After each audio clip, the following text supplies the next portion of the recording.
It is this. Read it. It says, fathom the courage to see things as they really are. Well, that's fine. Getting all sorts of things from the President's office yesterday. A letter respecting my retirement and the benefits that I have coming to me, which thrilled me enormously. One, I get free parking on the campus when I'm utterly certain that as soon as I walk off of this campus, the last day of summer session, which I shall be teaching, that I shall never be back. I will never have any use for it whatsoever. But amongst the very nice things that I had bestowed upon me was that I can use the campus golf course. I can't think of anything more attractive than that, except for one other thing, that I will have free access to the gym facilities where I can work out in a gym anytime I like. I just can't imagine nicer gifts to be bestowed upon me by the university. I won't have any need for them, however, I think. All right, there's a lot remaining for us to do. We have only 2 more sessions after this, Tuesday and Thursday of next week, and there is a great deal to do. By the way, it strikes me after returning the papers that there's a very small class in here today, which generally happens. Someone pull out a sheet of paper, who has a sheet, and start writing your name on the sheet and circulate it. Be sure that you sign that sheet of paper when it's passed all around the class. But as I say, there's a great deal that remains to be done in here to try and pull Nietzsche into proper perspective so that you will have a framework where you can read and understand Nietzsche on your own.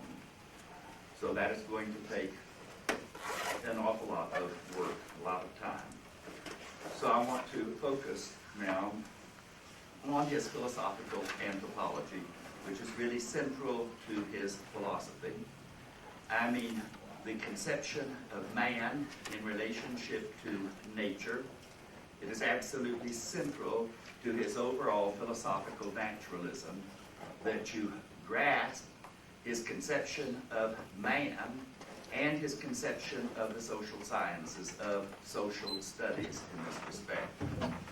That is, the study of man is going to require, and an understanding of him, that one grasp biology, that is, man as a living phenomenon.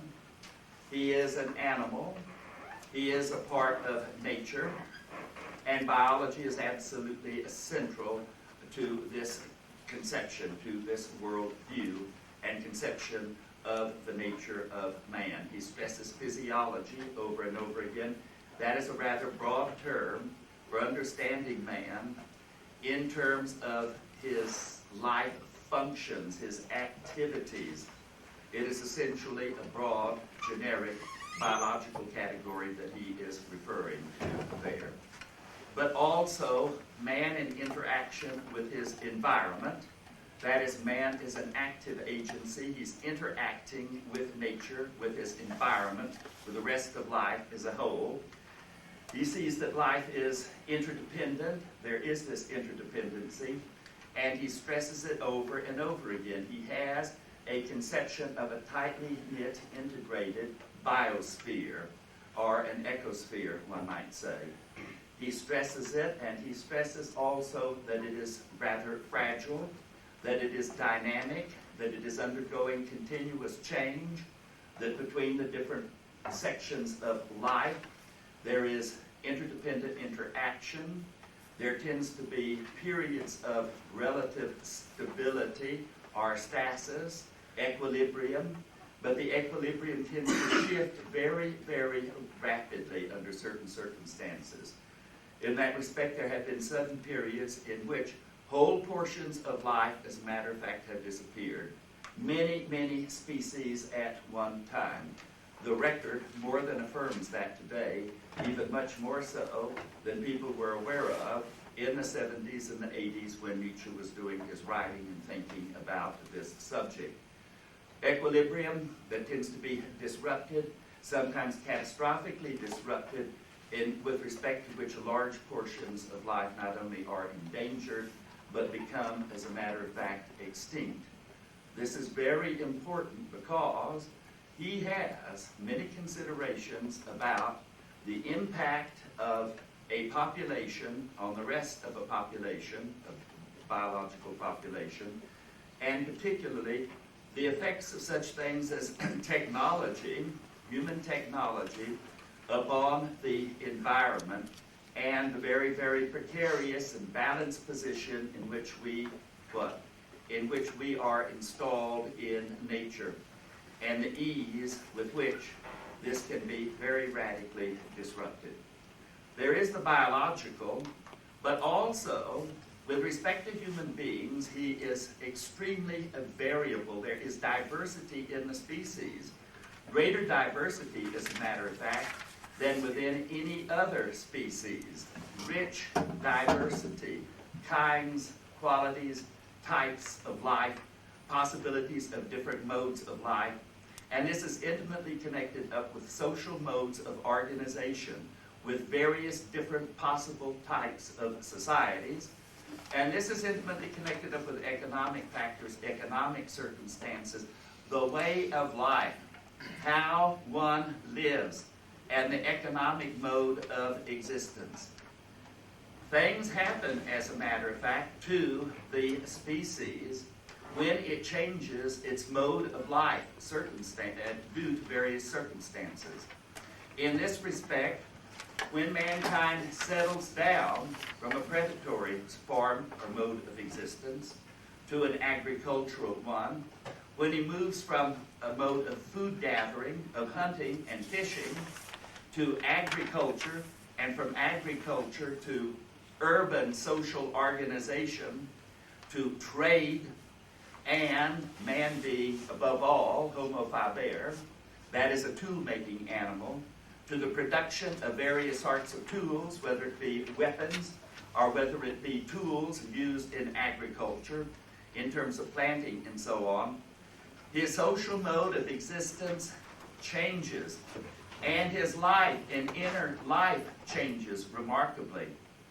That is, mankind as a biological species is extremely versatile. He is adaptive. He has a nature, you might say. You can speak of human nature, but it is not something that is static and fixed. It is continuously undergoing change and transformation in response to its natural environment and to the complexity and nature of the social interrelationships in which human beings find themselves. So a full understanding of man requires a full understanding of him in the social dimension, that is sociology, as well as an understanding of his inner nature. And he has an inner nature, an inner private life. It is something that emerges that Nietzsche thinks he does not have simply by biological nature. It is a result of his instincts becoming transformed. And in one respect, his instincts turning inward against man as a result of his domestication, of his taming, of his education, of all of the training that is necessary to make him the sort of individual capable of a social life. Even with respect to mankind's early social life, it might well be the case that his private life, so-called inner, spiritual, private life is diminished, is not as rich as it has subsequently become in terms of his history, the manner in which he has evolved.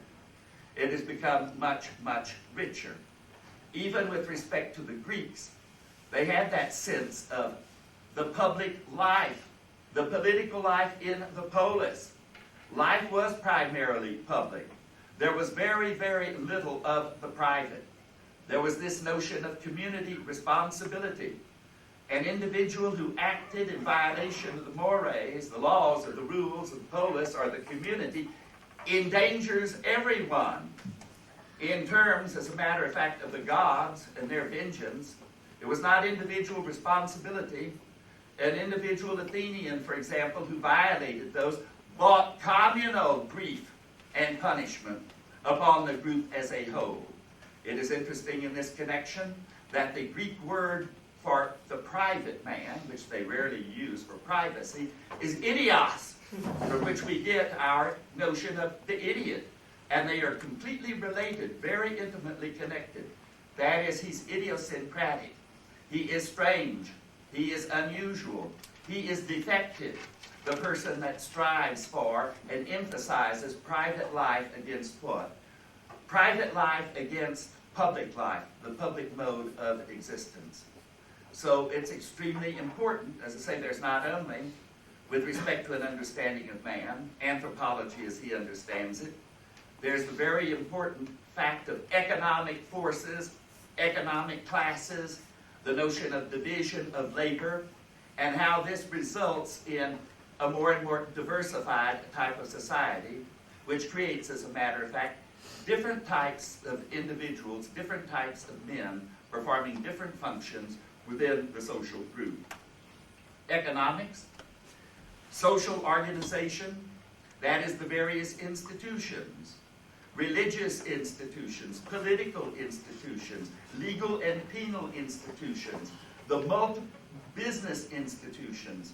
The number of institutions are enormously diverse, and there is the question as to who plays what role in those different institutions and how they interact and how they mold and produce various types of individuals. That is very, very important. So with respect to his psychology, it is an outgrowth from sociology in that respect. Here there's not only economics and sociology, there is politics and the whole notion of power and of governance and of rule. All of these things are interrelated, interconnected in a very, very complex sort of fashion, so that understanding human nature at a given time, a people and what they are, along with religious institutions, and they have been very important too, very influential. It is extremely difficult, as a matter of fact, to grasp, to understand. We abstract some of these factors, economic or religious ones, but what we fail to understand is that all of those, including aesthetic and artistic ones, interact dynamically in a very, very rich and complicated sort of fashion, and understanding man in nature means understanding him in all of these multiple interacting dimensions at once. And it is certainly a very, very enormous task. One can say that with respect to the task that Nietzsche envisages, mankind has hardly begun to embark upon this task as he sees it and envisages it. So note, he thinks of one of the prime studies here as being the study of history.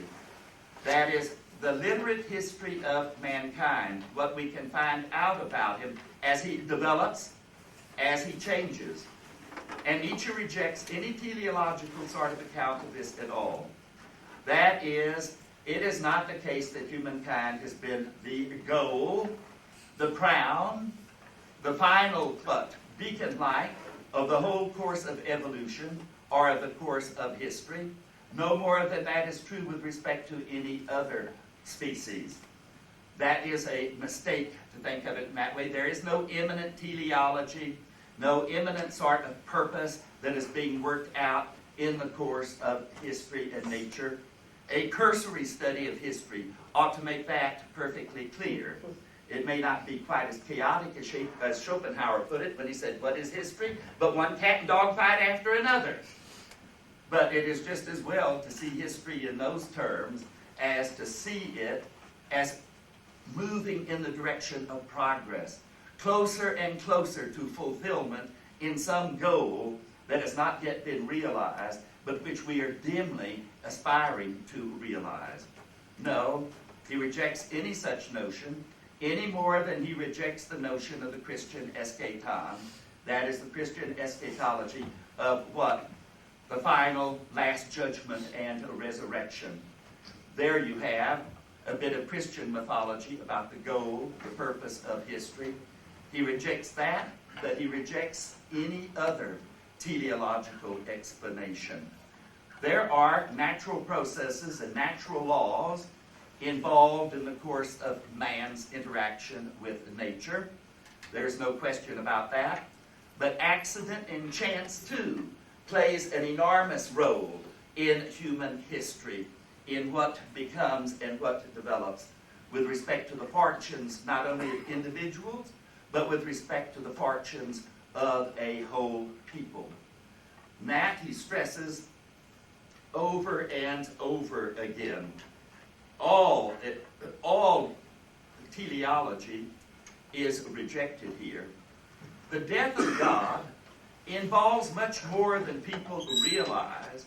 Note where we accept the values that went away with a particular religious mode of thinking and living. That is, there still is in the thinking of many of you people the notion of the soul, even though God is gone. And even though with respect to many of you it's no longer an immortal soul, you still have that concept and notion of a soul which Nietzsche rejects. He not only rejects that notion of a soul, but he also rejects very emphatically all forms of dualism. That is the Cartesian dualism, the mind-body dichotomy, in which the mind simply is a retention of that old notion of the soul as something indwelling in a person and as something distinct from the person, which perhaps is capable of surviving or existing apart from any concrete living human organism. And that is why I want to spend some time looking at that notion of the Cartesian dualism and its intimate connection with the soul. That notion of a soul is a hangover from that tradition, as is the notion of conscious goals and purposes. Inanimate nature knows but blind what? Blind activity, force. It operates in certain uniform ways that are describable in terms of laws of nature sometimes. But one should not confuse laws of nature, as that is understood merely a description of the routine regularity of how nature operates. That should not be confused with our notion of law as something that is legislated, which one can choose to obey or to disobey. With respect to the laws of nature, there is no obeying and disobeying. There is simply acting in conformity with and the uniformity of those laws that are, for him, generalizations, general descriptions of how things do uniformly behave under certain specifiable and specific conditions. And it is very important that one takes account of that. It's human beings, it's not chairs and umbrellas and mountains that act with intentions, that have goals and purposes. Those are anthropomorphic notions that are appropriate to explaining at times and understanding human behavior and human conduct. They are not to be projected, as a matter of fact, onto nature. The only way you got it into nature in the first place was by assuming a nature that was created by God and who created and constructed things that fulfilled a certain function or a certain purpose. That is the notion. Without God, it makes no sense, as a matter of fact, at all, to speak of purposes and goals immanent in and ascribable to inanimate nature. That is very, very important. I mean, there are atheists that give up, so they say, the concept of God, maybe give up the notion of the immortal soul, but they retain a whole conceptual framework that is incoherent and incompatible with a naturalistic view of the world, such as is embodied in the social and the physical sciences. And he endeavors, as a matter of fact, to go after the remnants of that mythology wherever he encounters it with respect to our thinking. A nice illustration of this some years ago, I haven't seen it in many years, there used to be a comic strip, Penny Pringle. And Penny Pringle has just gotten in her parents' car, they're driving her home from school, and she says, I'm so confused I don't know what to think. What should I think? Sometimes we talked about the biblical story of creation and Adam and Eve, and then we go to these other classes, biology classes, and history classes, and anthropology, and they give a completely different story and different account of our origins, of life, what it's all about. So I'm taught in those that, for example, I have descended from the apes, and I don't know what to think. But did I have a divine origin, or was I descended from the apes? The mother says, well, now, of course you must recognize, as a pious young lady, that you have a divine origin. And the father says, nonsense. I mean, evolution is well-established natural scientific fact, and it is, of course, the case that you have been descended through the apes. And she says, see, what am I to believe, even my own mother and father? And the mother says, responds, you shall have to believe obviously, that you were descended from the apes on your father's side. I've always liked that. Yes, that's a great sort of compromise. And that's exactly the way in which modern man, with much that he has inherited, that's inconsistent and incompatible with each other, tries to make, as a matter of fact, tries to come to grips with and to accept quite incompatible strands in their thinking. I mean, that marks the total lack of a unified and consistent conception of nature, of man, and of his place within it. In this respect, the subject matter that Nietzsche is talking about when he talks about man is concrete, existing, living organism, life. And when he talks about man, it is the concrete, existing, living human being, period. And he wants to get after all of the philosophical ghost. That is the notion, for example, of mind or soul that is something different from and utterly distinct from the living body. Of course, there is a difference between what is inert and dead and non-living and what is living. And many people are not sufficiently struck, as a matter of fact, by that difference. Let's go back and look at Descartes. What happens? His dualism, in which he ends up with two kinds of substances in nature. Talk about holy simplicity. Two kinds of fundamental substances in nature. There is res extensa, extended body. The characteristic of it is extension, but lacking thought or sentience, feeling. On the other hand, there is res cogitans, the thinking thing. And it's non-extended, it lacks extension. It's not in space, but apparently it is in time, for our thoughts are in time, even if our thoughts are not in space. Our thoughts and our perceptions and our feelings occur in what? Time, but supposedly they do not occur within space. Talk about a radical sort of distinction there. And with respect to this substance, the res cogitans, it thinks, literally it is conscious, but it is non-extended. Of course, Descartes gets into this by his methodological solipsism, by his retiring sort of skepticism.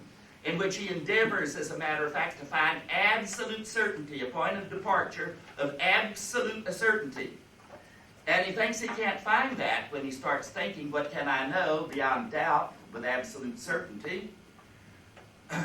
Except what? He is engaging at the same time. No, all of this has to go on in his own consciousness alone. It's a meditation. It's methodological solipsism. It rejects the social character of knowledge, which Nietzsche insists upon. Knowledge has a social institutional character. Without it, there is not what you can call knowledge. So much ought to be obvious with respect to what? So much ought to be obvious with respect to science. It is institutionalized, not individual, institutionalized knowledge. Its whole methodology rests upon it. No, that is not sufficient for Descartes. He is going to spin the whole cosmos out of his consciousness. Like a spider with a cobweb out of itself. The whole of the universe out of his private consciousness. So he starts thinking and thinks, what can I be certain of? Can't be certain of my body, among other things. With all these spurious arguments that he has, I mean the general, unreliability of the senses, general skepticism with respect to the senses. Why is he equally skeptical with respect to reason? Because our reason can certainly be defective, poisoned, in many ways. Why doesn't he set out to establish, among other things, right off, that he isn't a madman crazy? I mean, how is the individual, as a matter of fact, to do that? To reassure him and give himself a lodestone, an argument that establishes a priori that his reasoning is sound and he's not a raving madman. As a matter of fact, from some of his meditations, as he begins them, he sounds precisely like a madman. At any rate, when he starts thinking about this, he thinks, I can't be sure of my body or anything else, but I can be sure that I think, that is, that I'm conscious. And when you ask him, what do you mean by conscious? He says, and this is what he's thinking, I am a thing, a race. What sort of thing? He is a thing that thinks, is conscious, that is, perceives, including under that hearing, seeing, smelling, tasting, that he is a being that imagines, that he is a being that reasons, that he is a being that remembers. He goes through the list, essentially, of what we would call psychological verbs. I mean, is he a being that talks? Is he a being that eats? Is he a being that drinks? Oh, no. Very, very exclusive. Because with respect to all of those activities that might be connected with the body, he might be mistaken about those. So he can only be assured that he is a thinking thing, and he defines it through the list of psychological verbs, and supposedly he has a direct intuition of the nature of that being as a substance. That is a self-sufficient thing that can exist in and of itself, by itself. Just as matter is self-sufficient as a substance, that is, it is capable of being understood by itself and also capable of existing in and of itself. That is the sort of notion. For Nietzsche, in that respect, he then introduces, note, what is the thinking thing? It is this immaterial being, completely different from the spatial, that exists in time but does not exist in space. How does his intuition tell him these things? I mean, how does he arrive, what one ought to see, the method of introspection that he's employing, and the tissue of confusion that surrounds the whole morass of that mode of thinking? I mean, it's world absent-mindedness. That is, that one eats and drinks and goes to the bathroom is as indubitable as anything else, such as that one smells something, or that one hears something, that one is conscious in that sense. And he's deprived himself within that tradition of systematic hyperbolic doubt. He arrives at those conclusions before he's entitled to assert the existence of material things. He has to drag God in by the ass through the back door, as a matter of fact, by an ontological argument that establishes the existence of God and of a good God that's not lying or deceiving, and he would be deceiving us if our senses always deceived us about the existence of material objects. He would have to be a deceiver. And that's inconsistent with what we know to be his essential basic nature. So it's only after he's done that, gone through all of these, what? Gyrations, that he's able to bring in the existence of the body. Whereas he needed it, as a matter of fact, much earlier than that. On Nietzsche's view, the response is this. What is it that thinks or that is conscious in this case when you or I do it and engage in the meditations? It is the concrete, living human being. In the case of Descartes, wake up. It's René Descartes that's doing this, not some shadowy, insubstantial I, just as for each of us. I mean, who is it that's doing the thinking, that is conscious? Wake up, world absent-mindedness. This is the answer that the ordinary person gives. It's the answer the sane person gives and understands in that connection. One that has not been led by delirium and madness to what? To in some way, literally think himself. And Nietzsche says, yes, that's what a lot of people want to do. And they're motivated in that respect. To think themselves right out of nature. And that's just what Descartes does. I mean, that is the outcome of it. That's where you get that, the dualism, the mind and the body. Whereas, note, what he gets with respect to matter, that substance, is simply extension. That undercuts fundamental distinctions about things in nature. There is all the difference in the world between a mere extended body, like this cane, and a living organism. There's all the difference in the world between the animate and the inanimate. And both of them might, to that extent, be extended. My body, as a corpse, has extension, and as a living human being, I'm just not a combination of an extended thing, an inanimate thing, a body, a corpse, plus some ghost, the res cogitans. No, what distinguishes that is I'm, of course, not my body in the sense of a corpse, but I'm a concrete living human being, and that's something different. And concrete existing human being, living human beings, are the kind of things that walk and talk and go to the bathroom, smoke, drink, that think, that read, that talk, that do all of these. You don't have then. The trouble is trying to make up and constitute human beings out of this radical sort of, as though you ask, what is a human being made of? What a goddamn strange question. But even stranger is the answer. It's made of immaterial, shadowy stuff, not in space, that is somehow connected up intimately with a body. What, a goddamn corpse? The difference between, and so when I point to and talk about my body, I'm not merely talking about a corpse. I'm talking about, and all of this is utterly obscured in the Cartesian dualism and the Cartesian philosophy. It is the whole philosophy is, as a matter of fact, a product, as Nietzsche sees, of linguistic confusion, conceptual confusion.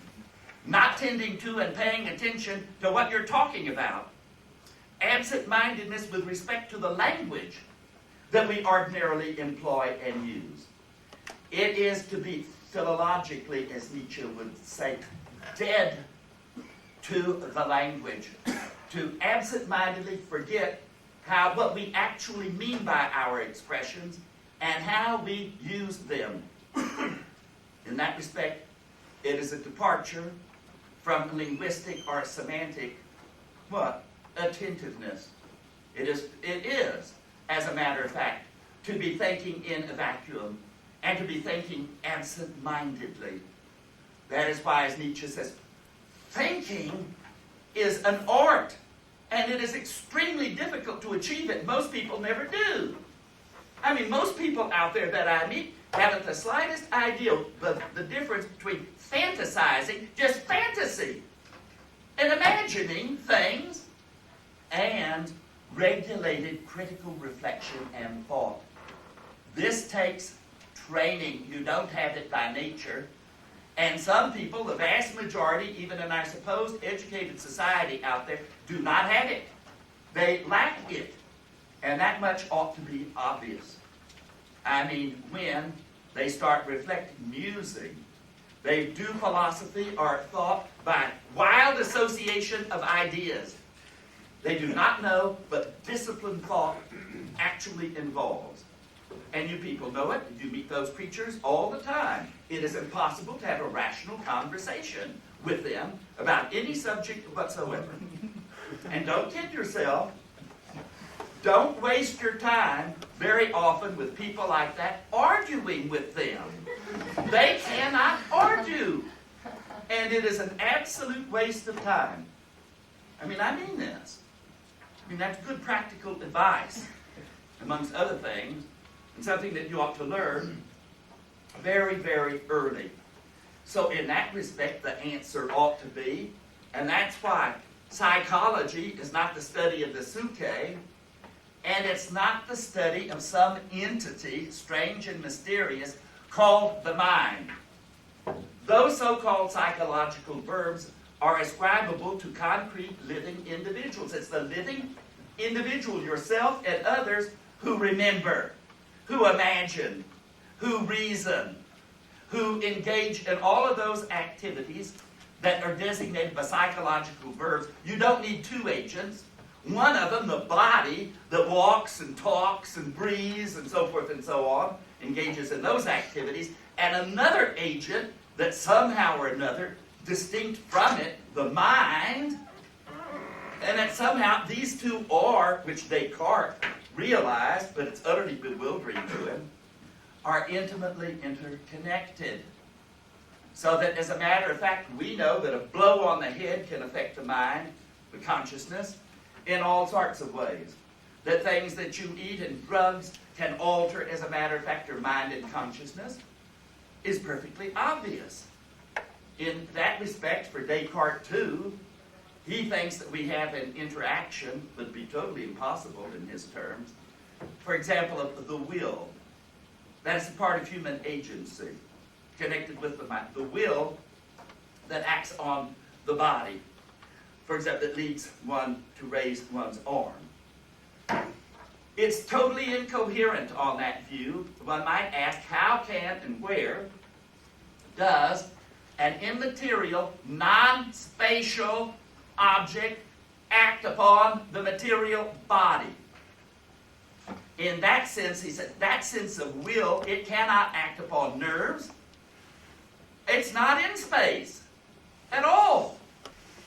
So the whole notion of mind-body interaction becomes utterly incoherent and impenetrable mystery on Descartes' own terms. He just asserts that there is the interaction, but there's no possibility of understanding that interaction on Cartesian terms. I mean, the will thought of as something like that. Look, I can't move a 10-ton door with a feather, nor can I move a 10-ton door by blowing on it. But what Descartes is saying is even more mysterious.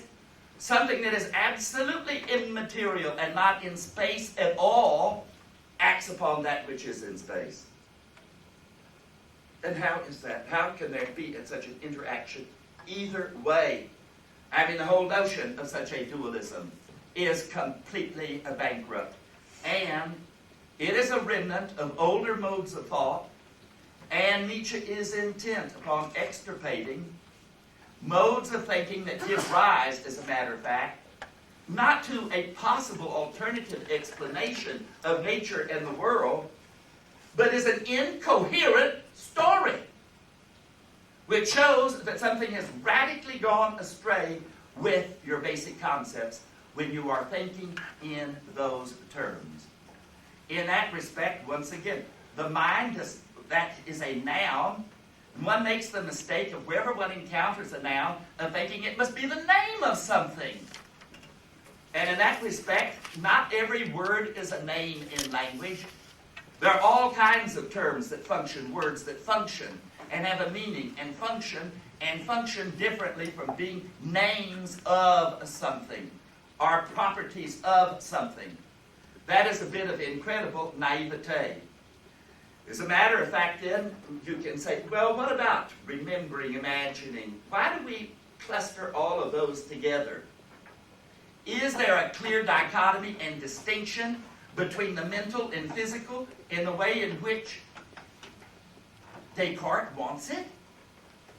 You can give some paradigm cases, so it appears, taking reasoning on one hand, and what? Exercising. Are they clear-cut, the distinction? Is talking something mental or is it something physical? When you have to divide it up as being on one side or the other, one agent or the other. Talking mental or physical? Is pain something mental or physical? Where do you think? If I have a pain in my arm, it's in my arm or in my hand or in my butt. It's not in my mind. And if one does say the pain is in your mind, what do they mean by that? They mean something like it's either imaginary, psychosomatic, that they cannot find an organic physical cause to account for and explain the pain. But, no. That expression in the mind there doesn't tell you where the pain is.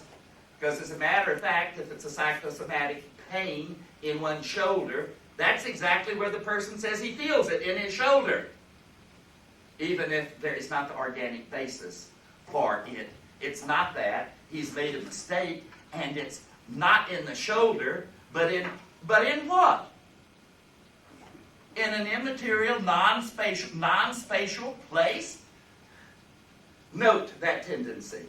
I mean, to talk about it one way, and then, as a matter of fact, to reify and think of the mind as a place. I'm utterly absurd, as though it were something like a container, and it has contents in it. So that if I say something like, what? You know, with respect to that job that you wanted done, that mowing of your lawn, I have just the person in mind for it. What? And I'm talking about some entity in my head or in some, what? In some mysterious place?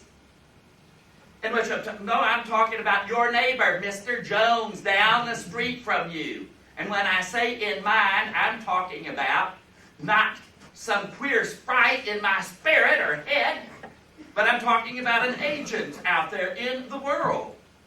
Note how one is misled over and over again by expressions in language.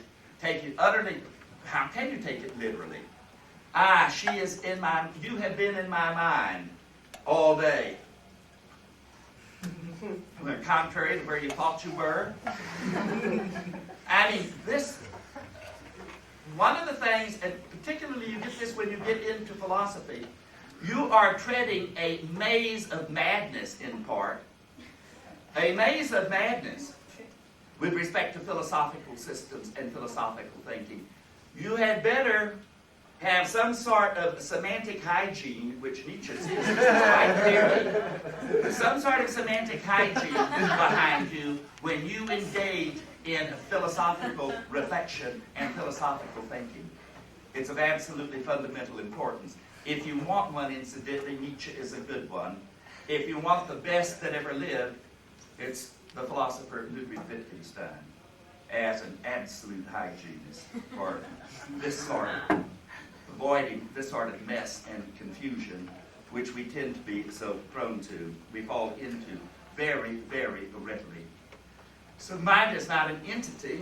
I mean, it has a meaning, a use in the language, but not what people think it has.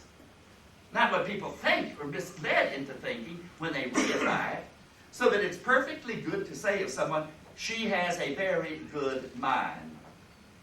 How do you know this? Do you think you can introspect her private consciousness or entity?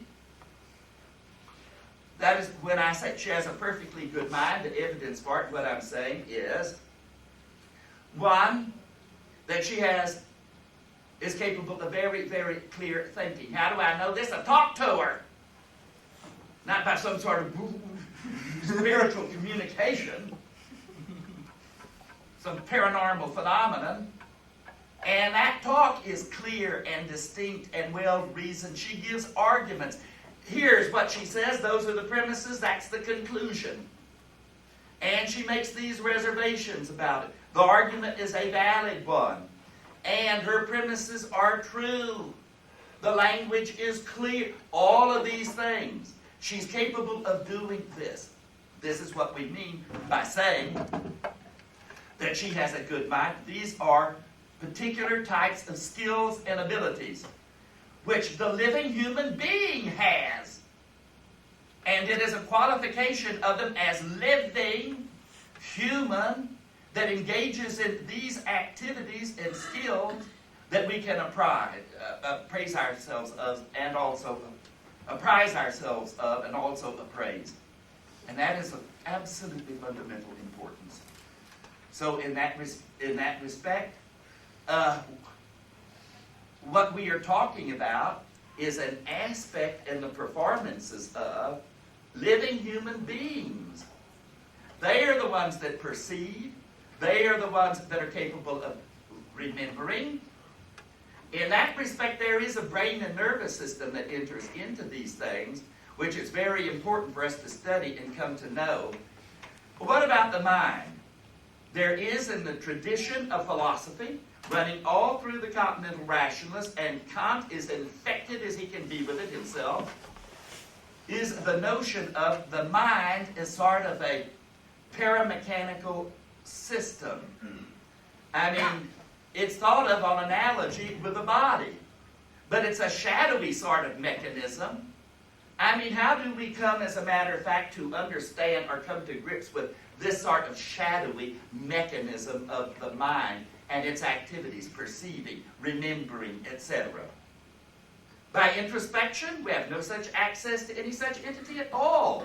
And if you think in those terms, how are you going to find out how it works and functions? We can study the brain and the nervous system and find out how it functions. We can do that. Look, psychological verbs like perception. One of those is seeing. And I see with my eyes, that organ. It is extremely complicated. With the nervous system, the optic nerve, it's connected up with certain regions in the brain and certain activities in the brain that are going on in the occipital lobe. These are bodily physical processes.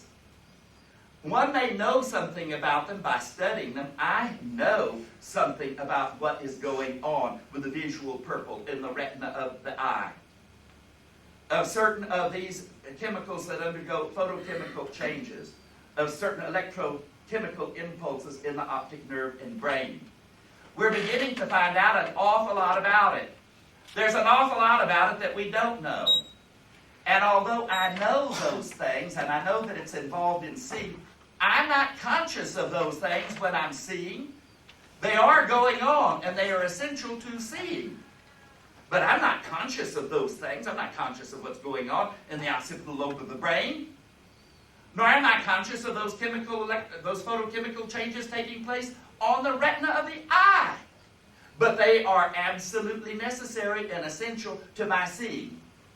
Or is it that you think that the soul itself, I mean this entity, whatever, is capable of seeing, naturally seeing, without an eye, without the functions of the eye and the organism, the brain? So that it's just continuously seeing So the only reason that the soul can't see on some occasion is because my eyes are closed.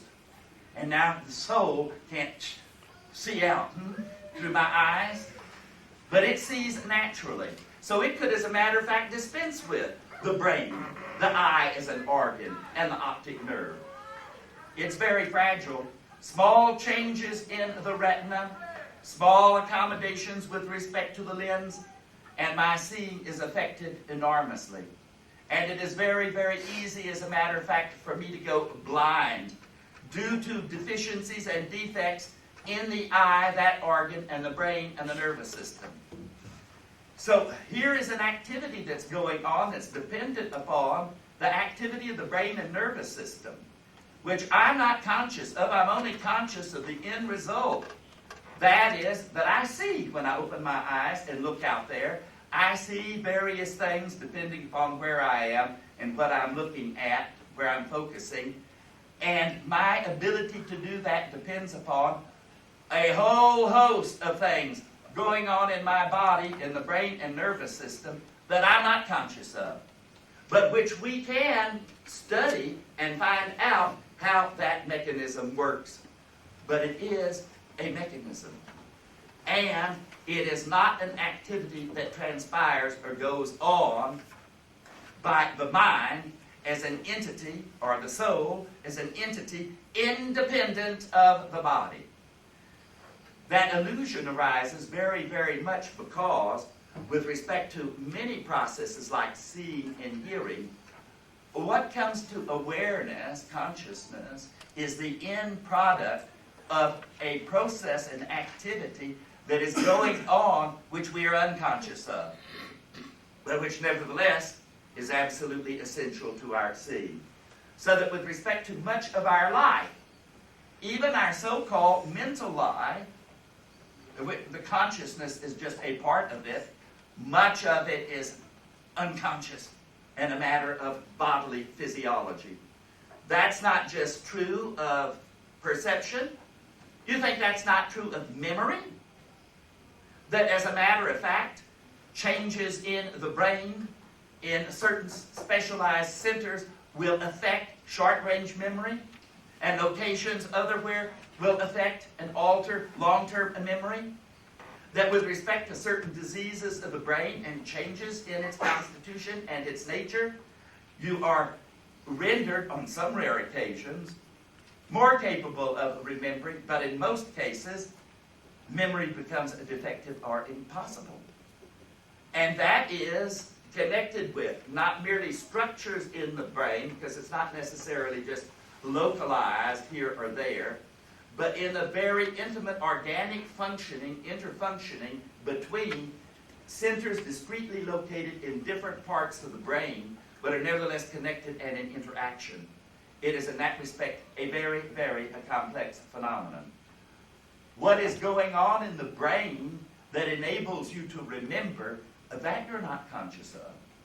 You are conscious, as a matter of fact, only of the end product. One consequence of this fact of not being aware of processes that are involved in these activities is it creates the illusion that the mind, that when you are seeing and hearing, that it's independent of the body. Because those are terminal processes that are intimately dependent upon the occurrence of bodily processes. And that is why, in that respect, you get the queer illusion in the end, and we know why Descartes' interested in it, in Catholic doctrine, dogma, the possibility of survival after death, the soul, that this res cogitans is, we can conceive of it clearly and distinctly. And can we? Is that true? Clearly and distinctly as something that can exist apart from the body. Is that true? And then he says, whatever is in principle distinguishable is separable. As a general principle, is that true? You can give all sorts of counterexamples to it, and he's not entitled to invoke that as a general principle. I mean, you can't have the smile of the Chessy cat sans the face of the Chessy cat. And in this respect, one can give all sorts of examples where you can distinguish one thing from the other, but you cannot, as a matter of fact, separate the two of them. I mean, they go together. And now the essential question, is this true with respect to our mental activities and our bodily activities, that you can suppose that sans body, you can see, hear, smell, taste, remember, do any of those things that are characterized by the psychological verb. Mythology, sheer mythology. And that is Nietzsche's position, that as a matter of fact, it cannot stand up to rational criticism. The doctrine is incoherent. So Nietzsche rejects, as a matter of fact, all faculty psychology that is connected with this, that there is, the mind is thought of as an entity, and it performs different functions, and it's different parts of the mind. What is it? It's easy enough to ascertain different parts of the brain, or it's not so easy, but it can be done. How do you differentiate the different parts of the mind? I mean, you invoke a fact like remembering, but is that connected with some function of some part of the mind as distinct from the brain? And so you talk about the different faculties. You have it in common, the faculty of reason, the faculty of the understanding, the faculty of memory. All of that is so much mythology. Human beings function so that they can remember, and this is an organic functioning, biological functioning, so that they can remember, so that they can perceive, so that they can imagine. But is there a clear borderline between imagining and remembering, and imagining or remembering and perceiving? Nietzsche rejects that. All that neat dichotomy, look, faculty of the understanding. And how clearly do you demarcate understanding from reasoning or from some of the other faculties?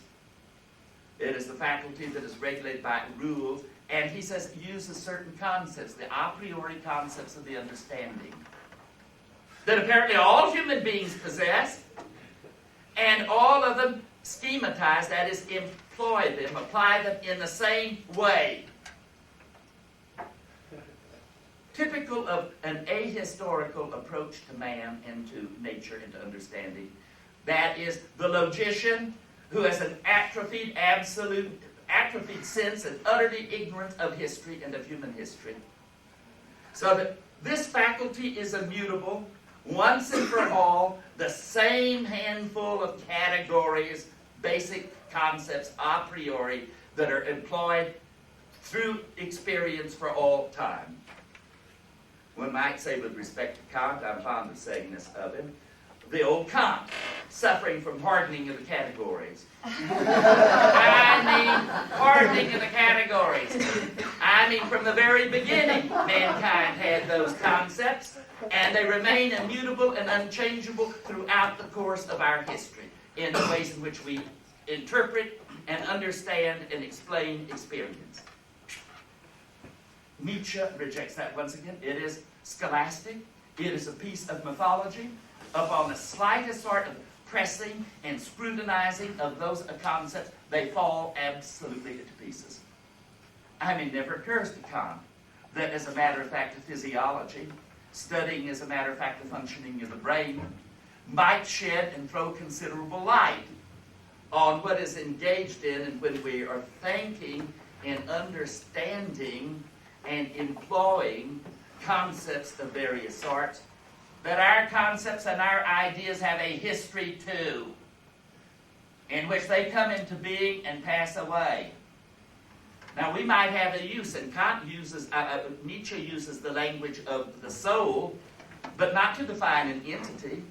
It is something that we want to use in distinguishing and talking about different aspects of human beings, a different quality with respect to the mode of life that they lead. So that it's perfectly all right, as opposed to a brutal action and brutal conduct, to speak of a certain sensitive and tender conduct, a look that is not brutish and aggressive, but is tender and loving, is soulful. I mean, speaking of the soul, once again, is to say something about the body. To say something not just about the physiognomy of the face, but the expressiveness of it.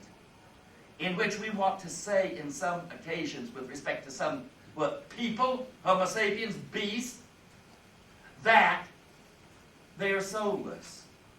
Not in the terms of that mythology, but that they are, we could not imagine a soulful expression, a soulful action originating from that type of a creature, whereas we can with respect to the others. And there we are making a perfectly naturalistic distinction.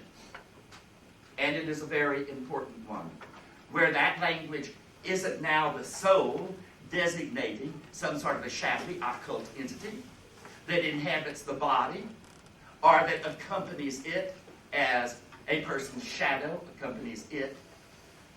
No. In that respect, one has to wake up over and over again and say, how am I using this expression? What do I mean by it, understand by it? And that I use it not in a way in which it implies necessarily the existence of this sort of a shadowy entity. So as a matter of fact, the consequences of this mode of thinking are enormous, the way it infects us. We can distinguish roughly various sorts of mental activities, functions, but they merge, they're not sharp, and they are interactive. In this respect, various experiments, even at the time, in the 70s and the 80s, by Stumpf in Germany and others in psychology, indicated very, very clearly that with respect to what people thought they saw with their eyes open and looking, it is not merely perception, seeing, but that in situations it is clear that memory and memory image is projected into the perceptual content. It flushes it out. You rely upon past experience in connection with certain situations and a memory of it, and the perception that is very, very thin, actual perception, is, in your experience, further fleshed out by memory, and sometimes by imagination also. So that is very, very important to see those sorts of interconnections. This has a great deal of importance when he says, no, no, no. One result of that artificial dividing up of the self, which he wants to say our instincts merge, our affects and feelings merge, and they merge with our thinking, with our thoughts and other aspects of it. One thing that's very interesting about modern man is it becomes depersonalized. Why is it that there are so many people out there who are totally indifferent to learning and to knowledge?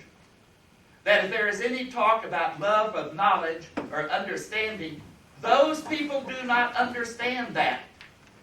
They do not understand it at all. The acquisition of knowledge is a painful thing. They do not want to learn. This is true only of a relatively few people.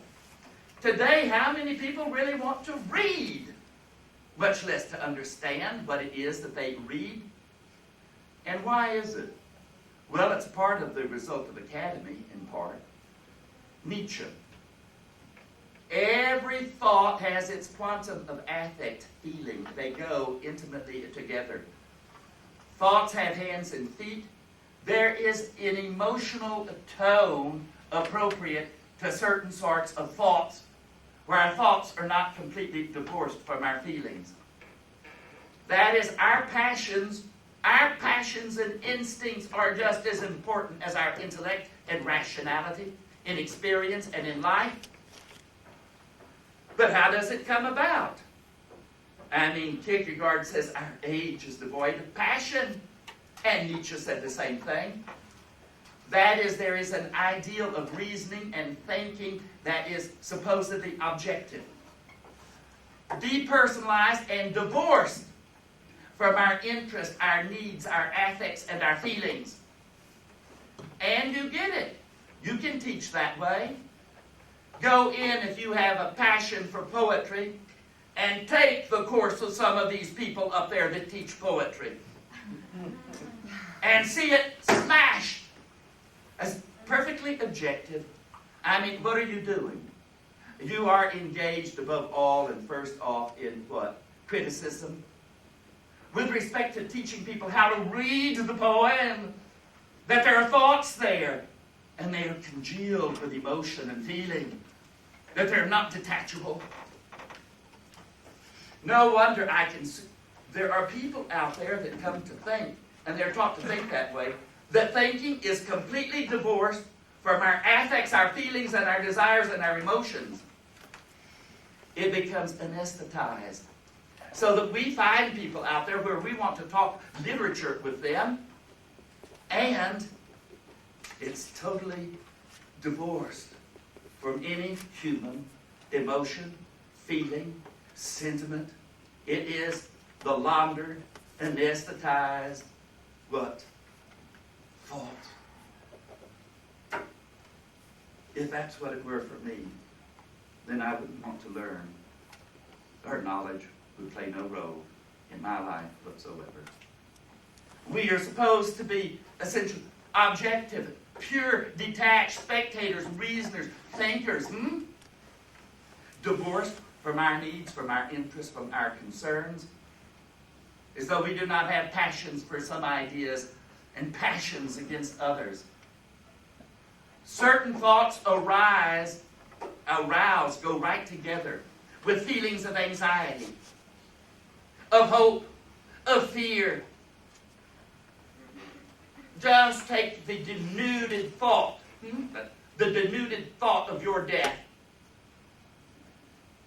Well, how many people find themselves utterly... If you do, incidentally, that's a damn good sign. You better get yourself to a psychiatrist. I mean, when you get people talking that way, you immediately realize that there's a potential suicide there. When a person says, I can contemplate my life, my death, with utter indifference. With utter indifference. About 15 years ago, I found myself, came to a realization, what? That was exactly what had happened to me at that time. I'm contemplating my death with absolute indifference. And when I realized that, it frightened me to death. And I had good sense to go to a psychiatrist. And fortunately, I found a good one who helped me out. He scared me to death because how could that have happened to me? I always thought I had better self. Now, how could I come so close to the brink of being suicidal without realizing it? And when I went to him, he said, boy, it's lucky that you had the sense. And he helped me. And part of that, gradually realizing that I was getting better, is that I contemplated my death with regret and fear.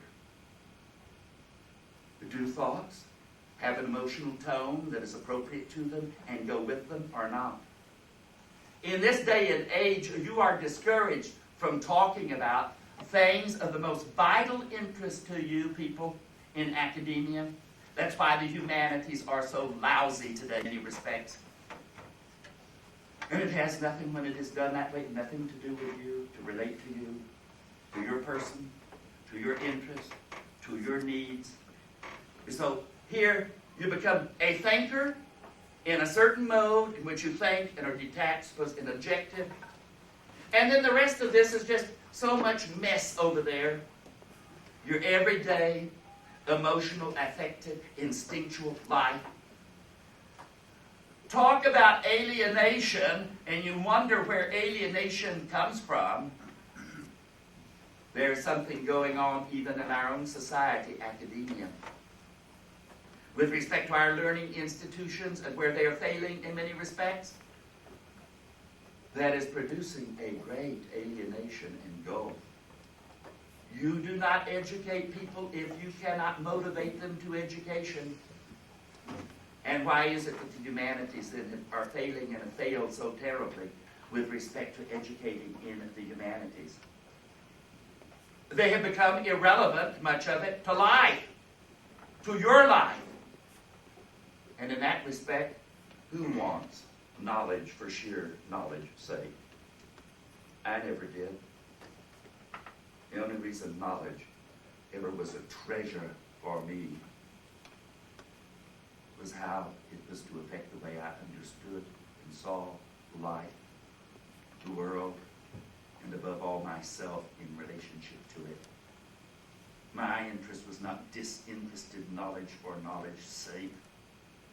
Knowledge for me, for my life, for how I understood things, and that it should, if it had power at all, transform the way I felt about myself and about the world I lived in and about those people that I interact with, those that I love and relate to. But one might ask, once again, because there are conditions that bring this about.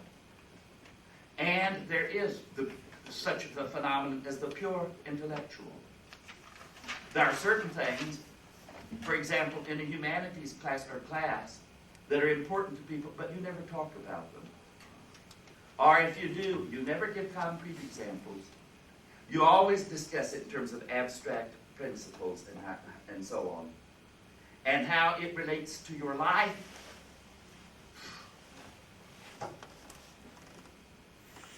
An avid and sterile intellectual world. That's why, as a matter of fact, academia that I used to think would be very, very interesting has just a handful of people, even in the humanities or in the sciences, that are really interesting as human beings, as persons. Oh, they might be extraordinarily erudite in certain areas and all, but as human beings, they have very little to offer one, very little that one wants to talk to them about, particularly if it is something as holy as literature and poetry and things of that sort. No.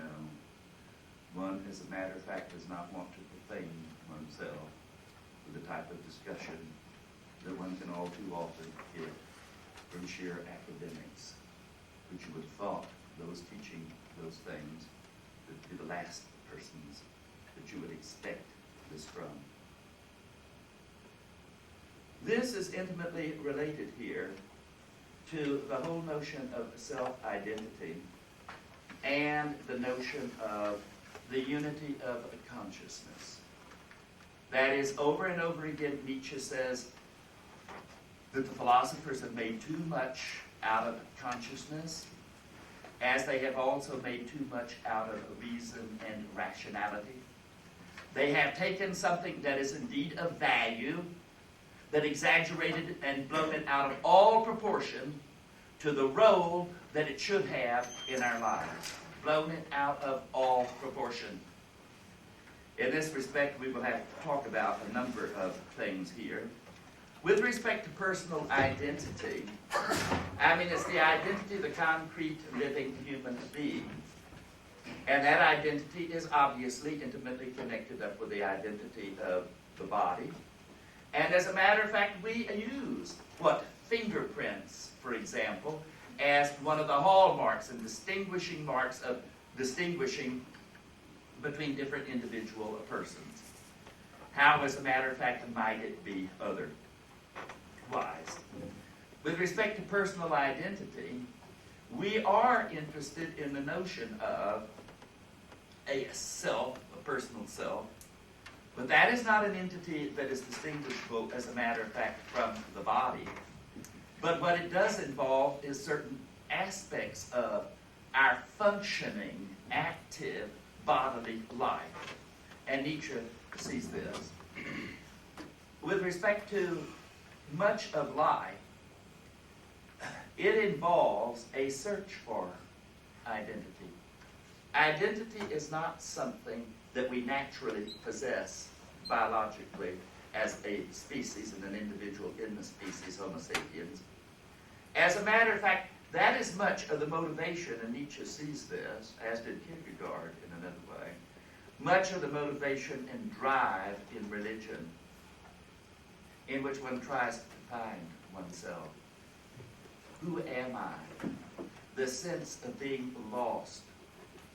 One must first lose the soul, self, in order to search for it and have the eventuality of finding it. This is all very interesting in the language of religion. And it can embody a deep insight, even though religions, in elaborating on it, misunderstand this urge to achieve some sort of a coherent unity in which, with respect to us as biological organisms and as social beings, we have a vast variety of different needs, different desires, different instincts, ambitions, goals, thoughts, and feelings. And they are not unified in the sense that they are coherent and work together cooperatively.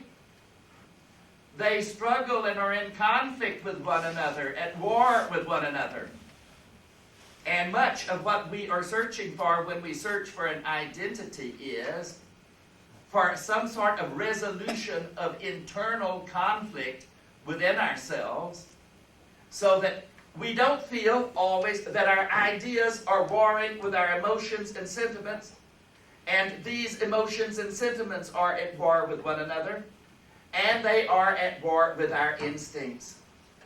That is, that sense of lack of tranquility is a lack of cohesiveness and coherence among all of the spiritual, to use that word, spiritual constituents of ourselves.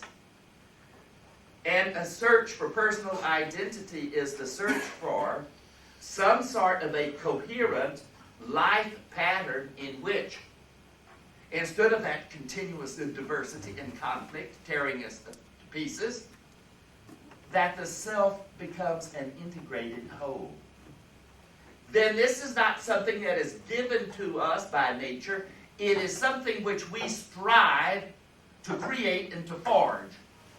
It is what Freud called the egosyntonic function of the ego. That is, what it is endeavoring to do is to unify warring and conflicting aspects of the self, of our instincts, with our rational thoughts, for example, and our emotions, and our emotions and our instinctual needs. That is its role, what it struggles to do. In that respect, that sort of an identity is a task. It is a challenge. It is something which we may or may not achieve. It is something that we struggle for throughout a life. And some people attain it better than others. And it is not the sort of conflict that we finally achieve victory over. I mean, life is a continuous struggle, not where there is an eventual resolution of the conflict, and the conflict is terminated once and for all. So Nietzsche emphasizes not merely intellect and reason and consciousness, but the importance of our affects, of our instincts, and in this respect, of what we sometimes call our intuitions, which is a reason very intimately connected up with our instincts, in which they are not divorced. These activities are not divorced. They are intimately connected with one another. In this respect, Nietzsche is like Hume. They're in agreement in one respect. Reason and consciousness are much less powerful than human beings have thought that they were. Perhaps less important in the economy of life, but also less powerful. There are rationalistic myths also about the power of intellect and of reason, and the importance of controlling the instincts and the affects, the desires. Nietzsche emphasizes control, but not the extirpation. You cannot deny them. What you can do, perhaps, is channel them and direct them in various directions, in less destructive ones, into more creative modes of expression. But you cannot destroy, extirpate the instinctual basis of our life. That is our desires, our affects, and they should not be. They are, in that respect, extremely important. What about knowing? Reasoning. Human beings respond to each other, Nietzsche says, on an instinctual and subliminal and unconscious level. There are certain signs and indications in behavior of other people and so that tells us something about them, but we can't consciously formulate what those are very often. I have a brother that is a professor of biology, population genetics, and he can do something that surprises himself, and he can't tell how he does it, but he can make the distinction, and they can do it under the microscope very carefully. That is, distinguish between monarch and viceroy butterflies. This is a case of protective coloration in nature, of a dissimulation. It's a device of survival, because one of them, birds can eat and enjoy very much, certain species and areas, and the other one, not at all. So that, as a matter of fact, it's a device that is protected in that natural selection, is selected it. I have seen them, and for the life of me, I can't tell the difference. I can when he points it out under the microscope. But even at a distance, he can tell, not even the difference between the two. If you ask him, what is the difference? My brother says, I don't know. Obviously, there is some difference, and sometimes I think I could put my finger on it, and sometimes I can't. But I can't tell you, but I can spot and recognize the difference, and he does. That comes out under the microscope, where with respect to certain of the organs, the speciation comes out, you can see the difference. But even, and sometimes it's, I don't know how to put my finger on it. It's like a subtle difference in the movement, but I can't exactly say what it is. Knowing and not being able to say.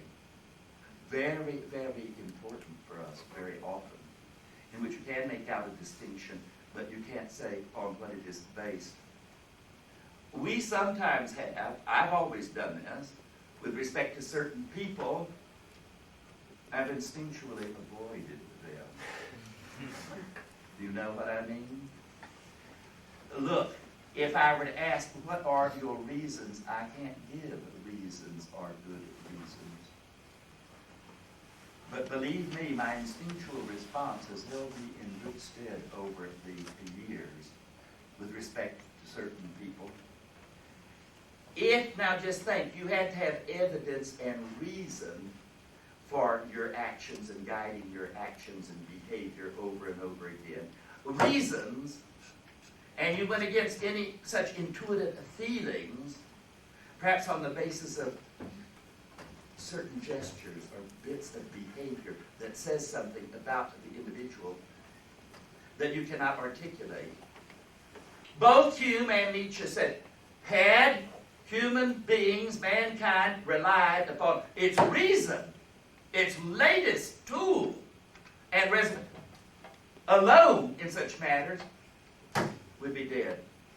We'd not have survived.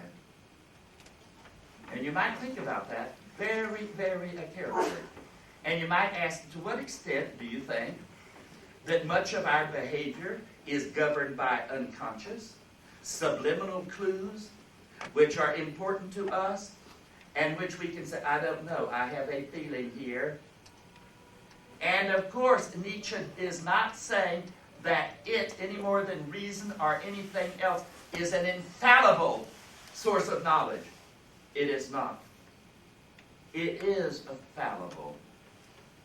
But that isn't to say by fallible that it's inherently defective or erroneous, that it never gives you good intimations and promptings.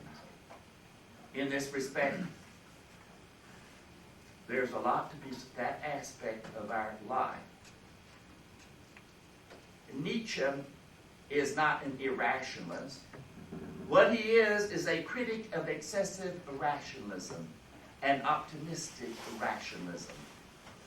He treasures reason as much as any of the philosophers of the Enlightenment, but does not put an excessive and an exclusive value upon reason. And he does not think that it is omnipotent with respect to its capabilities of resolving the issues and problems that we are confronted with. Life, after all, isn't like a crossword puzzle that's set up with a solution or problems at the end of a math book that are so constructed and devised that they have a solution. The problems that we confront in life, existential ones, are daunting, and must they always have a solution at hand that reason can resolve or provide us with? And even when we sometimes have solutions, are they necessarily happy solutions? Solutions and happy ones? I mean, it is interesting to think of ourselves as experiments of nature, which may or may not fail. How successful will it be, this life form? One studies learning, and one runs rats through mazes. It would be easy enough to construct a maze with cheese at the very end of it, which the rat is put into the maze, and he just runs himself crazy because there is no solution. There is no way out into that little chamber where you have that cheese that you put over there. So that it'll just, and it'll try as it may, it's not going to get the cheese at the end of the maze. That's just the way it is. And now, what sort of assurance do we have that some of the problems of life that we encounter, and that some that we are coming very close to confrontation with, overpopulation and our resources, that we're coming very, and the destruction of the environment, I mean, perhaps coming very close to, and the question is, of course, reason optimistically. It's all a matter of progress. These obstacles we are destined to triumph over. Well, Buster, don't count on that God in the background to pull the chestnuts out of the fire. Or some sort of an optimistic notion about the power of our reason and our science. Oh, don't worry. Our rationality will come to the fore. Our science, it's become our new God. It will pull our chestnuts out of the fire for us. Nietzsche, no. In that respect, he says, reason is powerful. He does not deny that it is omnipotent, that it can resolve, as a matter of fact, all of our historical, social, vital, existential problems that are confronting us. I mean, it isn't as though there is a solution. If you want the solution, well, go and look up the answers in the back of the book of life. No, it doesn't work like that at all.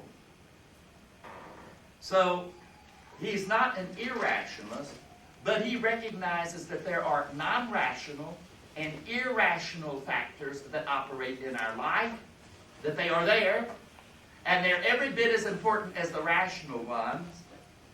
And it is not the case that our affective, instinctual life is to be completely repressed. That's not possible. That is a question of rechanneling it and those aspects of us harnessed for enhanced and enriched life. I mean, in that respect, it isn't the case even that the primary sort of function and role is to be played by intellect or to be played, as a matter of fact, by reason. So we can speak of the limits of reason, of rationality, and just realistically recognize that there are limits or potential limits. But to also recognize that life to be richly and fully lived is not to be impoverished, that is not achieved by impoverishing us of our spiritual, affective, emotive life, and of the life of the instincts and their gratifications also. No, that is anti-nature, and that is, as a matter of fact, impossible. I mean, one may try this for a time, but it is interesting to see what the consequences of that sort of an experiment happens to be. Asceticism at various times, which is an interesting phenomenon for Nietzsche, has been an experiment. And how satisfactory and what has arisen out of an ascetic mode of existence? How does it come into being? How is it sustained? What is the outcome of various modes and forms of asceticism, of Christian monasticism, and so on? Nietzsche has some quite fascinating and interesting things to say about that. Today, people want to go into bioethics. Medical institutions want us to teach it, want philosophers to work with them on it, precisely because many of those people don't want the responsibility of making hard decisions themselves, so that they'll bring in the philosophers. The philosophers are stupid enough to do it, some of them, so that eventually they can be made a scapegoat of. And philosophers are no better at moral questions and issues and conundrums than the doctors or other people. But they are desperate because they see solutions, but they're not happy ones. Even in moral terms, what is right to do here with respect to the patient or this case? And there are various alternatives and options. None of them make us very happy, and none of them being unequivocally the moral right thing to do. One has to choose very often between fairly repugnant, from a moral standpoint, options. And the notion that we can get a solution, and a happy one, always. Life just doesn't just deploy itself in that way. Solutions, the difficult ones and hard ones. When we go about, as a matter of fact, resolving by reason, rationality, or elsewhere, our problems, our existential problems, we produce, by our artificially devised schemes, our solutions create new problems, and sometimes even more formidable ones. That is what we are beginning to realize in our naivete. Nietzsche insisted upon it in the 70s. Not really with respect to the Industrial Revolution, but he says with the scientific revolution and the revolution that shall come about in transportation and communication in the future. A solution to our present problems that will spawn enormously greater problems. Take our technology with respect to health. Our knowledge of medicine and the applications, our biological knowledge, knowledge of medicine and its applications. Well, as a result of it, for one thing that's interesting is that it has certainly been a contributing factor to our growth in population. Damn good thing, isn't it? That's no problem for us, the population problem. We continuously postpone that, and there are those stupid optimists up there that say, oh, yes, we can support 5, 10 times the population that we have, and so on. And the quality of life is not altered at all. And we still have crazy assholes out there in the world, religious or not, many of them, but they're religious. But go thee forth and replenish the world. Absolute stupidity of such people. I mean, we can find it laughable, but we ought not to laugh at it. We live in a world of stupidity and madness. And I mean, is your reaction, well, I'm not going to pay any attention to it. There's nothing I can do about it. Well, maybe not. But that means that that's not going to cause you any anxiety or any despair whatsoever. And that the course that is being pursued is one of madness. Yes, all these people that here that live as the population continues to explode, and they live longer. Better quality lives. Now they live into their 80s in rest homes with Alzheimer's diseases, the stinking smell of urine, feces in the place. I mean, all you have to do is to go in. What sort of a life is that? And how many of you want it? And of course, you can be put on life systems, sustaining systems. I mean, we can do it where, yes, you can live on as a vegetable. I mean, with that, on the respirator, and what? And we can continue to stimulate your heart artificially, so you beat along, a vegetable. I mean, look at that technology, and look at the outcome of it. Enhanced quality of life. Of course, moral values get changed under the pressures and exigencies of life, and economic pressures are one of them. And you know what? The cost of that medical technology is doing what to this society right now, and you know what it's doing to it. It's bankrupting us. It's bankrupting us. And it's creating fear and terror in people about being able to afford their health. Look what's happening to Medicare.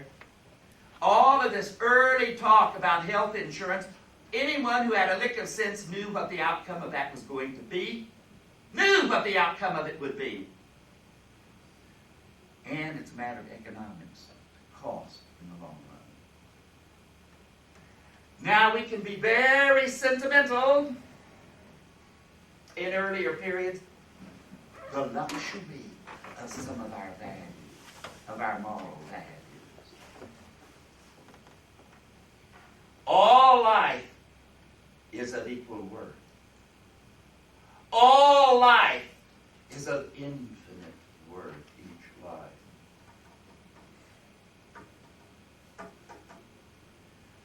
How long do you think such sentimentality will survive a crushing economic cost to make available to everyone every bit of scientific technology as it comes off the street, off into the world? The cost, and it is generating people living longer, but not better. Oh, but you think, well, we go along, we're going to solve the Alzheimer's disease. We're going to solve this bit of senility, this. It isn't that what?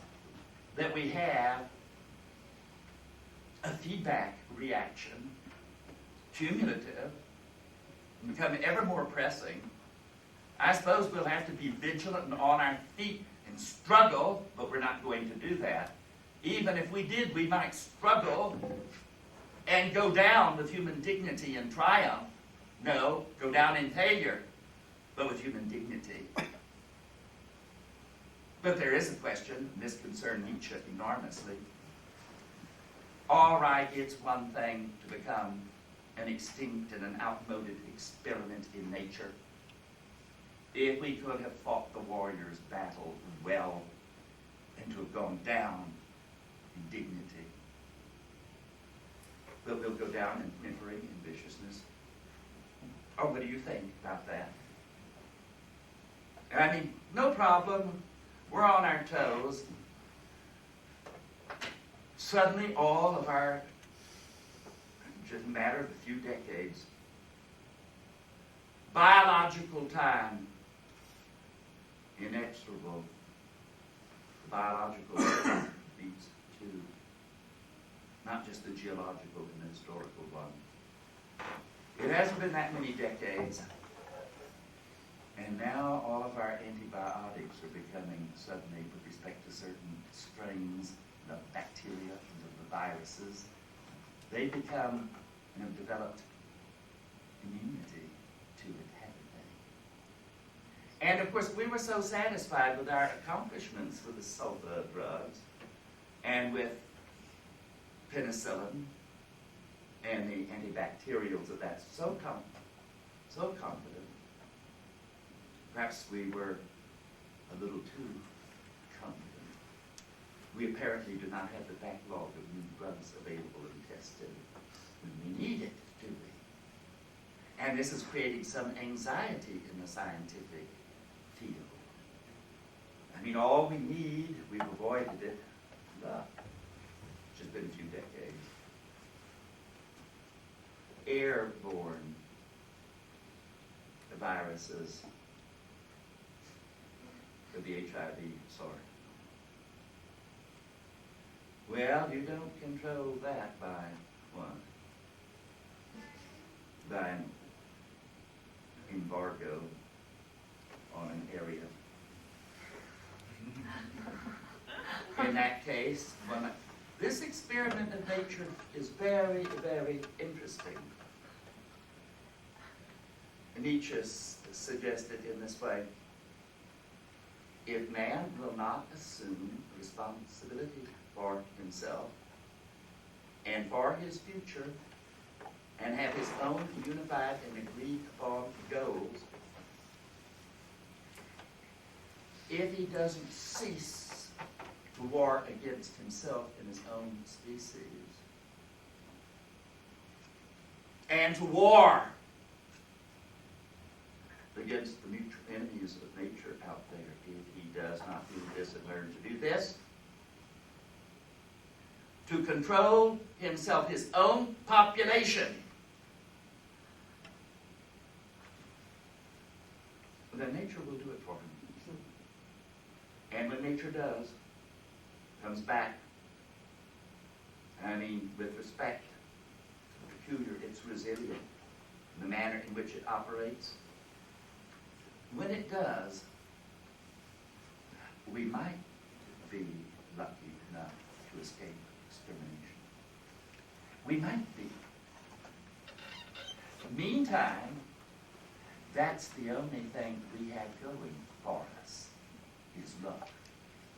Because we're not doing anything about fighting effectively environmental pollution and destruction of the environment and the threat of absolutely overtaxing the resources of the planet by our population, that at least has the effect of what? Of impoverishing life. As the population grows, do not expect that your standard of living and the general standard of living in terms of consumption is going to increase. I mean, you are really playing, Nietzsche would say here, magic.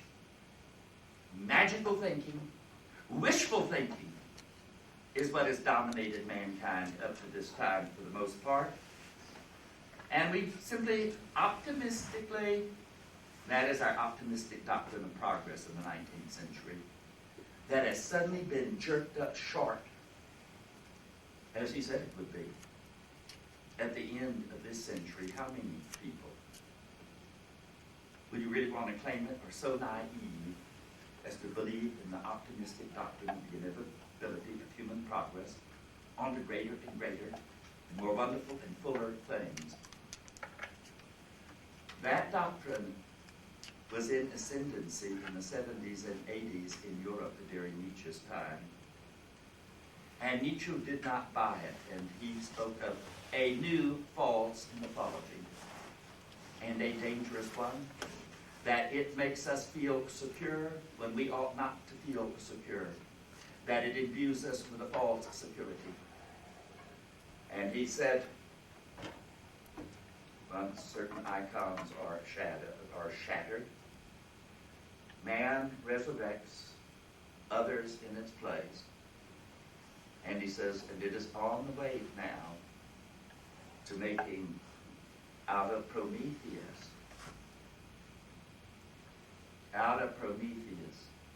modern technology, a new divinity to worship, with the anticipation that he can then be idle and secure and leave everything in the hands of this newest God. And Nietzsche said, and was ever a more awesome and terrifying and treacherous of God ever devised by humanity. A treacherous God. Technology. And he says, that monster of energy, technology, will prove extremely daunting to be able to tame and control it. It will be extremely daunting to control that God once you let it loose. And I think we're seeing an interesting episode in history. Drama, tragedy. Maybe we're just sitting by and observing the last unfoldment of a drama in which we're all thinking and expecting that we're simply witnessing a comedy. It is a comedy with a sudden, unexpected, and terrifying last ending. Nietzsche is not being just apocalyptic here. He says there are these strains in human nature. We have entered into this new mode of life that is an extremely dangerous era in our life. Naive, without our eyes open, without the significant awareness of the danger and the peril, and the extent to which, if we are to be responsible, we are going to have to make some decisions that are very, very hard. And it's doubtful that humanity will make them. How many people want to make the moves that's necessary to protect the environment against pollution when there are vested interest groups up there with jobs at stake and employment? What happens every time that comes to a crunch between people's jobs and the protection of the physical environment that we all inhabit? And when do you think human beings will come to the point we must restrain our impulse to reproduction, to having children? Who's going to go first? Who's going to volunteer? And the truth of the matter is, the vast majority are not going to volunteer. And they would certainly fight any endeavor to restrict them in that way. Well, what will be the consequences? That is what Nietzsche has been misunderstood in part of his language here. When he says, come the conflict, come the war, now, the struggle, the conflict, the sooner, the better, the more intense, the greater the possibility of saving mankind, of winning it. Come the conflict, and the idea that it will all be ushered in without conflict. A period of perpetual peace, calm, happiness, without conflict. Right there, Nietzsche would say, people betray that they have no understanding of life and what it involves at all. Okay, we have two more periods remaining.